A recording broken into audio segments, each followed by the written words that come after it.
मिनश्शैतानिर्रजीम बिस्मिल्लाहिर्रहमानिर्रहीम। अज़ीज़ान गिरामी, कुरान मजीद की सूरत 106 नंबर हमने कल सूरह फील की हमने गुफ्तगू की थी। सूरह फील परसों सूरह फील पे गुफ्तगू की थी। ये दोनों सूरतें जो हैं मुत्तसिल हैं एक दूसरे के साथ, और कुछ अहल तफासिर कहते हैं कि ये दोनों सूरतें एक ही सूरत नाज़िल हुई थी, बाद में इसको स्प्लिट कर दी गई। वल्लाहु आलम। बहरहाल अक्सर उलमा कराम कहते हैं कि नहीं, ये एक नहीं है, दोनों अलग अलग हैं। तो इसकी आज हम इसके अंदर जो इसकी तारीख़ है, सूरह कुरैश की तारीख़, इसको समझना बहुत ज़रूरी है। जो सूरत के अंदर जो मैसेज है वो तो इतना ज़्यादा नहीं है, लेकिन इसके अंदर जो यानी इसकी जो तारीख़ है, उस तारीख़ के ऊपर गुफ्तगू करना बहुत ज़रूरी है। तो सबसे पहले मैं इसकी वर्सेस की दोबारा एक दो तलावत करके, और हम इसको फिर इसका बैकग्राउंड जो हिस्ट्री उसको ज़रा समझने की कोशिश करेंगे कि सूरत के अंदर जो बैकग्राउंड था, यानी कुरैश किस तरह जो है वो बिल्कुल माशरे के अंदर इंतहाई पस्ती का शिकार थे और इंतहाई कसम पुरसी की ज़िंदगी गुजार रहे थे। किस तरह के शख्स ने उस कुरैश को दोबारा उठाया और उठाने के बाद उसको दोबारा इस्टेब्लिश किया, और इस्टेब्लिश करने के बाद जो है इसको दोबारा उसके अंदर लेके आए। अब हम पढ़ते हैं, औज़ु बिल्लाहि मिनश्शैतानिर्रजीम बिस्मिल्लाहिर्रहमानिर्रहीम। लीइलाफ़ि कुरैश ईलाफ़िहिम रिह्लतश्शिताइ वस्सैफ़ फलयअबुदू रब्ब हाज़ल बैतिल्लज़ी अतअमहुम मिन जूइन व आमनहुम मिन खौफ। सदक़ल्लाहुल अलीयुल अज़ीम। क्योंकि कुरैश मानूस हुए, यानी जाड़े और गर्मी के सफ़रों से मानूस, लिहाजा उनको चाहिए कि इस घर के रब की इबादत करें जिसने उन्हें भूख से बचाकर खाने को दिया और खौफ से बचाकर अमन अता किया। रब्बि इश्रह ली सदरी व यस्सिर ली अमरी वहलुल उक़दतम मिन लिसानी यफ़क़हू क़ौली। अज़ीज़ान गिरामी, ये जो कुरैश का जो कबीला था, यहाँ इशारतन यह गुफ्तगू की जा रही है कि वहाँ कुरैश के अंदर, कुरैश से पहले यमन के अंदर एक बहुत बड़ी मलका सबा, कि जिसका आपने नाम सुना होगा, बहुत बड़ी मलका गुजरी है कि जिसकी हुक्मरानी थी, और पूरी की पूरी ट्रेड जो थी उस वक्त, जो ट्रेड जो थी, जितना भी ट्रेड आती थी, जितने भी तजारती काफिले आते थे, वो यमन के साहिल पे आते थे, और यमन के अंदर पूरी दुनिया से ट्रेड होती थी। यानी इकोनॉमिकल हब जो था उस वक्त वो यमन था। उस यमन से हटकर फिर ये किस तरह ये दोबारा यानी यहाँ शिफ्ट हुआ कुरैश की तरफ, आइए हम देखते हैं। कुरैश के जद्दे अमजद, कुरैश के अंदर जो है, कुरैश से पहले, सबसे पहले कुरैश को इस्टेब्लिश करने वाले के जो फर्द था, वो यहाँ पर आपने देखा होगा, लिखा भी है, कुस्सा बिन कुलाब। ये तकरीबन 300 से 400 साल पहले, 300 से 400 साल पहले नबी अकरम सल्लल्लाहु अलैहि वसल्लम के जद्दे अमजद कुस्सा बिन कुलाब, उनके दो बेटे थे, अब्द मनाफ और अब्दुद्दार। अब्द मनाफ के फिर आगे बेटे थे 4, एक हाशिम थे, एक अब्दुल शम्स थे, एक मुत्तलिब थे, एक नौफल। ये 4 जो बेटे थे, इनके जो यानी ये हजूर अकरम सल्लल्लाहु अलैहि वसल्लम के जो परदादा मुत्तलिब, और फिर उनके दादा अब्दुल मुत्तलिब के, जिन्होंने नबी अकरम सल्लल्लाहु अलैहि वसल्लम की परवरिश भी की। हम सब जानते हैं कि नबी अकरम सल्लल्लाहु अलैहि वसल्लम जो है वो बचपन में ही यतीम हो गए थे, तो उनकी परवरिश जो है उनके दादा ने की थी, अब्दुल मुत्तलिब ने। और अब्दुल मुत्तलिब के जो वालिद साहब थे वो मुत्तलिब थे, आप यहाँ इसलिए मैंने यहाँ पर लिख भी दिया। तो कुस्सा बिन कुलाब जो है, उनके बेटे अब्द मनाफ, उनके बेटे मुत्तलिब, हाशिम और नौफल, और उनके फिर मुत्तलिब के बेटे अब्दुल मुत्तलिब, और उनके बेटे अब्दुल्ला, और अब्दुल्ला के बेटे जो थे नबी अकरम सल्लल्लाहु अलैहि वसल्लम। ये नबी अब ये हुआ ये था कि ये जो यमन के अंदर जो है, जब सैलाब आया, और सैलाब आने की वजह से जब पूरा का पूरा यमन का शहर जो है तहवाला हो गया, ख़त्म हो गया, तो उसके बाद क्या हुआ कि उससे पहले क्या होता था कि यमन के अंदर तजारती काफिले हिंदुस्तान से जाते थे, वो जावा से, मलाया से, चीन से, समाट्रा से होते हुए वो सारा का सारा सामान लेके यमन के साहिल पे पहुंचते थे, और यूरोप के अंदर फार ईस्ट को मिलाने वाला कोई रास्ता नहीं था। आज तो आप लोग ने बचपन में पढ़ा होगा ना कि एक नहर निकाली है, नहर सुइज, जो यूरोप को मिलाती इन इलाकों से। तो उस वक्त क्या था कि कोई नहर सुइज नहीं थी, कोई ऐसा नहीं था। तो सबसे पहले यमन के अंदर जो काफिले आते थे, वो ये 1498 के अंदर एक वास्को डी गामा, आपने नाम सुना होगा, वास्को डी गामा है कि जिसने एक रास्ता दरियाफ्त किया था। उससे पहले 800 साल तक कोई तजारती काफिला नहीं आता था। तो ये जितने यमन के अंदर जितनी भी ट्रेड होती थी, यूरोप से ट्रेड होती थी, वो फ़लस्तीन के रास्ते, शाम के रास्ते, रोम के रास्ते होती वो यमन होती थी, और यमन के अंदर मलका सबा हुक्मरानी करती थी, कि जिसका इकोनॉमिकल हब बना रखा था। वहाँ से कुरैश ने ये जो यानी वहाँ से क्या हुआ था कि अब्द मनाफ के जो बेटे मुत्तलिब, इनके ज़हन में ख्याल पैदा हुआ कि ये जो हम ट्रेड जो हम जाते हैं, जितनी तजारती काफिले लेके जाते हैं, जद्दा की साहिली पट्टी से होते हुए हम लेके जाते हैं शाम, ईरान और फ़लस्तीन, इधर मुख्तलिफ जगहों पे लेके जाते हैं, तो हम टैक्स क्यों अदा करते हैं? हम अपना जो ये जो जिस तरह हमारे यहाँ आपको पता होगा, ये जो हमारा जो कराची के अंदर पोर्ट है या गवादर के अंदर पोर्ट है, कि पूरी दुनिया से जो सामान है वहाँ पर आता है, वहाँ से आगे फिर पूरे पाकिस्तान के अंदर बल्कि इर्द गिर्द जितने भी इलाके हैं जहाँ समंदर नहीं लगता वहाँ शिफ्ट होता है। तो इस तरह जब ये अब्द मनाफ के ज़हन में ये ख्याल पैदा हुआ कि हम क्यों ना, हम जो तजारती काफिले हैं ना, ये जो तजारत है, ये जो ट्रेड हो रही है, ईस्ट एंड वेस्ट जो ट्रेड हो रही है, जिसका जिक्र इन सूरत की आयत के अंदर भी आता है, तो क्यों ना हम इस ट्रेड को हम खुद करें। उसने क्या किया, अपने भाइयों को मोटिवेट किया।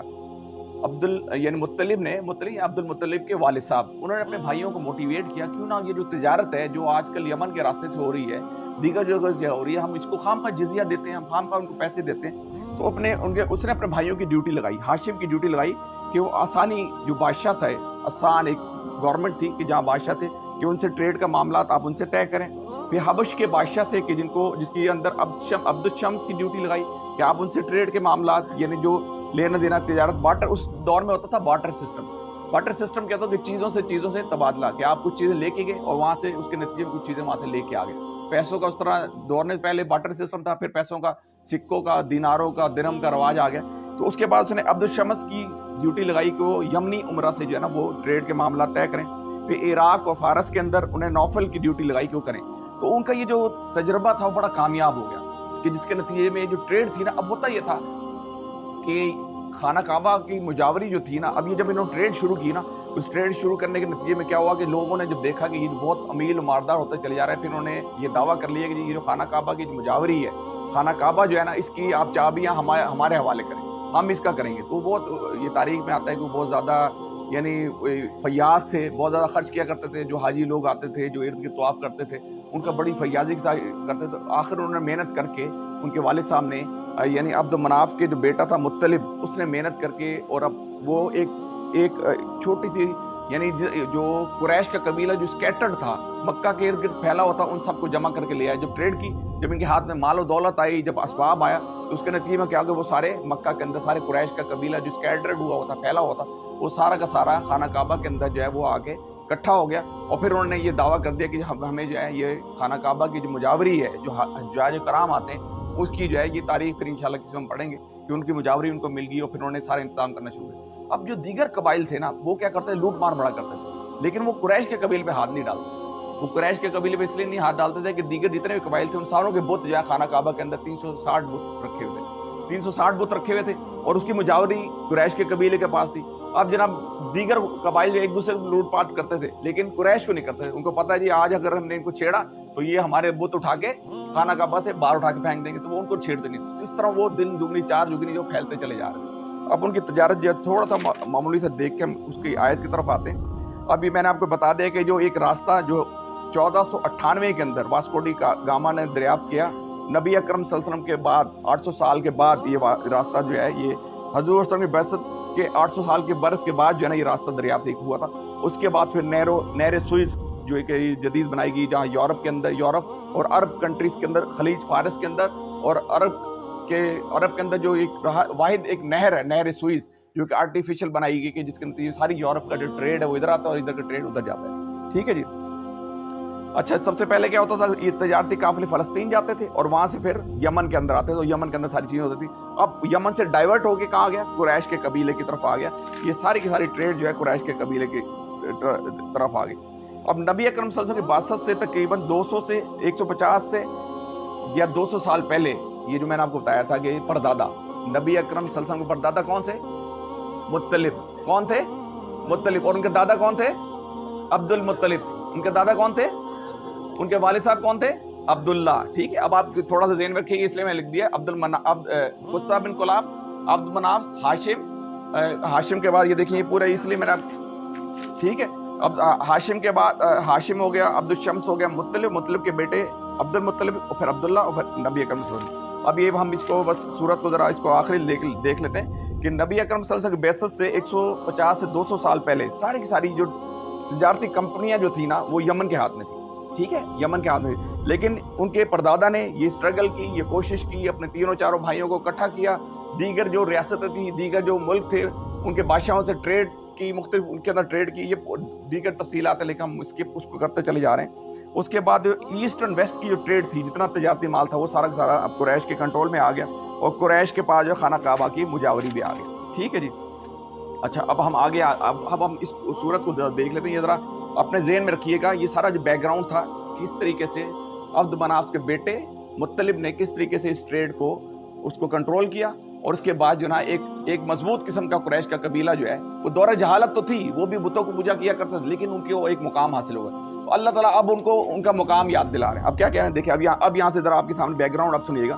لإیلاف قریش, چونکہ قریش کے لوگ مانوس ہو گئے ایلافہم یعنی ایلاف کہتے ہیں یعنی اس کے موسموں سے, ایلافہم رحلۃ الشتاء والصیف, کہ وہ جاڑے اور گرمی کے سفروں سے مانوس ہو گئے تھے. وہ کیا کرتے تھے جب ادھر عرب کے اندر گرمی ہوتی تھی تو سردی کی طرف سفر کیا کرتے تھے, جو علاقے ٹھنڈے تھے وہاں سفر کیا کرتے تھے, اور جب یہاں عرب کے اندر جب ٹھنڈا ماحول ہوتا تھا تو گرمی کے جہاں جو علاقے تھے تو وہاں سفر کیا کرتے تھے.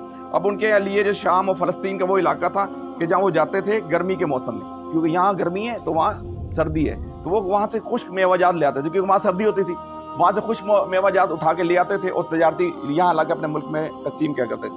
اب جب یہاں سردی کا موسم ہوتا تھا تو یمن جو ہے نا وہاں چلے جاتے تھے, وہاں گرمی ہوتی تھی تو وہاں سے کپڑے لے آتے تھے, سونا چاندی لے آتے تھے, مختلف چیزیں لے آتے تھے, اس کی ٹریڈ کیا کرتے تھے. تو اللہ تعالیٰ یہ کہہ رہے ہیں کہ لإیلاف قریش, کہ چونکہ قریش مانوس ہو گئے, ان کو پتہ چل گیا کہ ہم نے ٹریڈ کیسے کرنی ہے.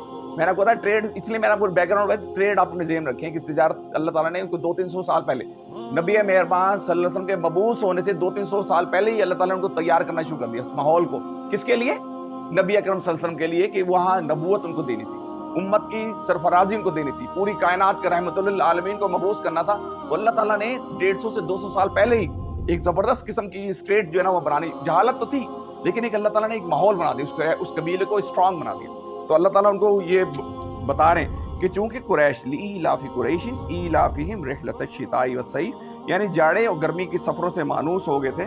فلیعبدوا رب ھذا البیت الذی, لہٰذا ان کو چاہیے کہ اس گھر کے رب کی عبادت کریں. تو اللہ تعالیٰ کہتے ہیں کہ یہ گھر تو اس لیے بنایا تھا, ابراہیم علیہ السلام نے اس لیے بنایا تھا کہ اس میں خدا وحدہ لا شریک کی عبادت ہو, اس کی بندگی ہو, اس کی پرستش ہو, اس کی پوجا ہو, نہ کہ یہ کہ تم 360 بت بنا رکھو, تم نے تو شرک کا گڑھ بنا دیا اس کو.